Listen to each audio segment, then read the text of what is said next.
Today, we're tearing apart the loft in my garage and uncovering the rat infestation that's been living inside the walls. YouTubers be like, welcome to my dream garage. And I feel a little bit cringe saying that, but it's true. When this place is done, it could be my dream garage. There's one problem. It's been overrun by rats. So I figure the best course of action is to completely gut the place. From the top down, take off the drywall, take out the ratty insulation, and start fresh. I'm really not looking forward to this. I hate rats. I hate the mess that they leave behind, but it's time for me to face my fear, my ultimate enemy. It's Matt versus the rat. One of the biggest glaring problems with this barn is the sunken doors. There's a huge gap in the bottom here, which is an inviting entryway for our furry friends. Over the course of several weeks, I've been running an FBI-level sting operation to catch these uninvited barn freeloaders red-handed. But this wasn't the only way they were finding their way in. They're scaling the side of this 15-foot wall and entering in a small hole here in the overhang. This guy is totally busted, and I'm gonna fix this rat. Oh yeah, that's what I'm gonna do.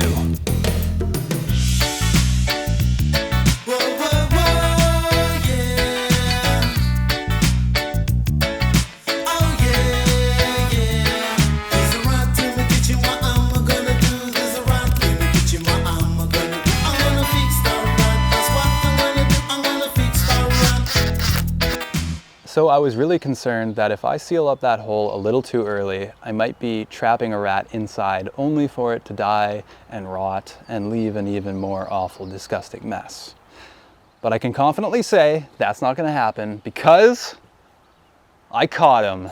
Ladies and gentlemen, we got him. Now first, let me just apologize to those out there who love rats. I unfortunately did send this rat to rat heaven where the clouds are made of pink fiberglass insulation and the cheese is infinite. So I set up a trap with a little dab of peanut butter right beside the main entry, and to my surprise, it completely ignored the bait. So I put up a second trap along its pathway, to which again, it completely ignored despite the glob of peanut butter. I had to get creative, and so I made a diversion which forced the rat to walk off the pathway onto the trap. And that's what worked, kinda. So I do blur and mute the following clip here. If you're squeamish, look away. The force of the trap did not immediately kill the rat. I guess rats are pretty strong, and so it muscled its way out and it fell 15 feet square onto some aluminum pipes that I had stored below. You'd think I added that sound effect, but I didn't. If I did add sound effects, it would have sounded like this.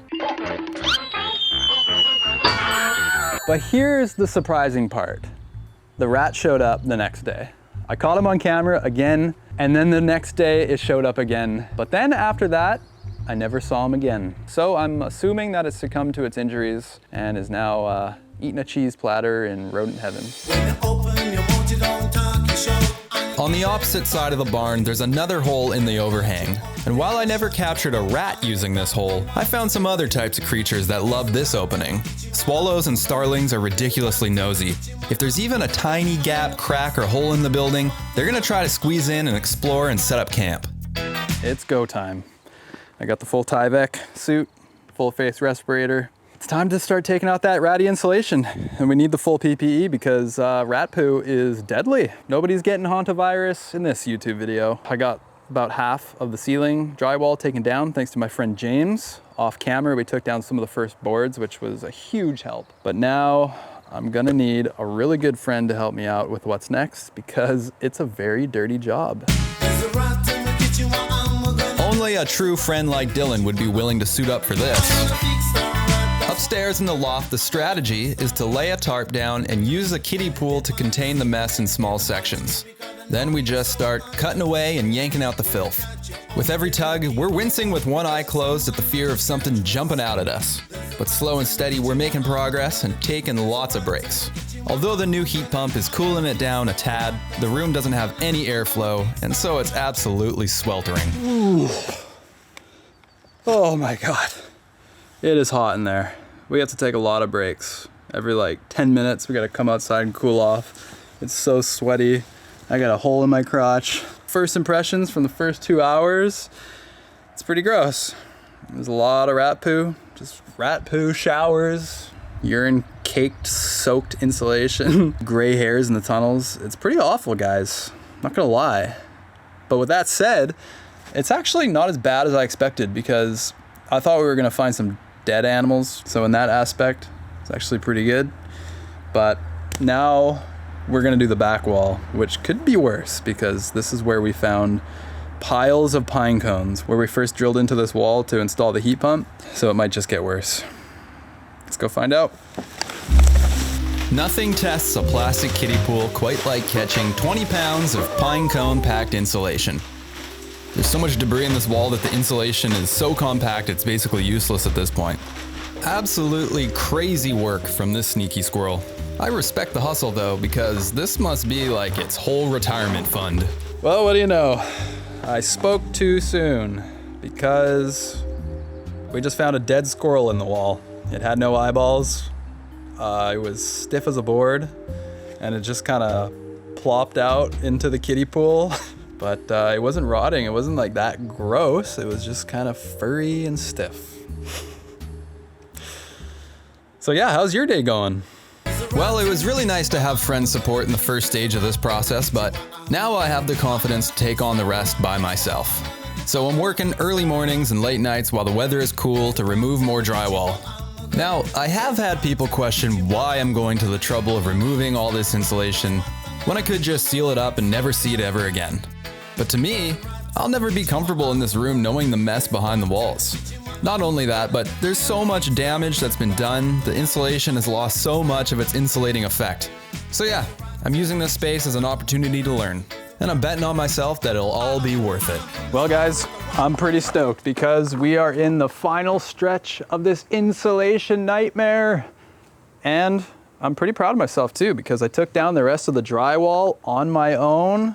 I figured it's not rocket appliances, I could probably do it. And I did it. So good job, Matthew. Didn't kill yourself in the process. But yeah, now all that's left to do is just pull out the rest of the insulation. I sure hope there's no more fun surprises or dead animals. And yeah, ain't nothing to it but to do it. Let's go do it. At the start of this process, I was dreading putting on this suit. And now, low-key, I'm pretty excited to suit up and keep making progress.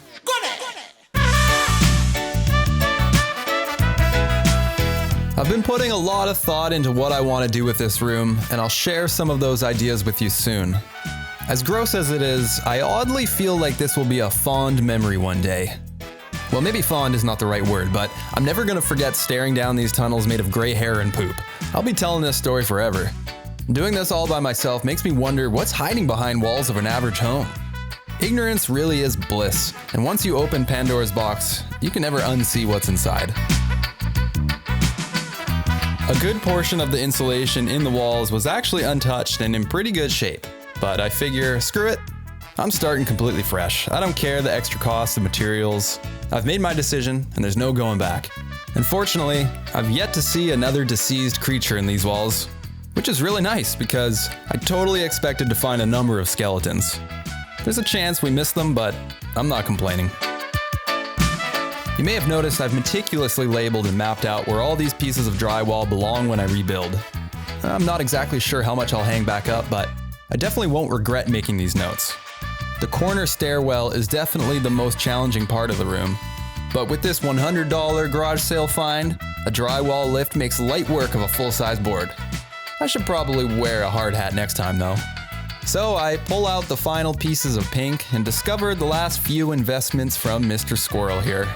Also, I'm pretty sure the previous tenants stored their garbage right underneath the stairs here, and the rats took full advantage, dragging candy wrappers and trash straight up into the wall studs. But finally, 30 bags of insulation later, one dead squirrel, a few winters worth of pine cones, we have a gutted room and a blank canvas for a future studio. I don't know if you guys caught this in the video earlier. It was a really quick cut, but when I was pulling down drywall, behind one of the boards, I found a message that said, "Man, this looks heavy." And that definitely gave me a good laugh. I really found it behind the walls. But then I found this one behind the walls, and this one's even crazier. This one says, Hello viewer, if you're still watching this, please give me a thumbs up and a sick comment below. Then go shop mahalomydude.com for awesome stickers and t-shirts. Your support truly means the world. Also, I keep seeing you deserve more subscribers in the comments, and I agree. I'm on the road to 500,000 subscribers, so if you haven't already, please sub. And if there's someone you know that loves building things, riding bikes, or might just enjoy what I'm up to here, please send them this video. Hype this video, do all the clicky things, and help this channel be seen. I love you. No, seriously. I love you. Mahalo, my dudes. And lastly, if you're looking for a killer deal on a lightly used kiddie pool, hit me up.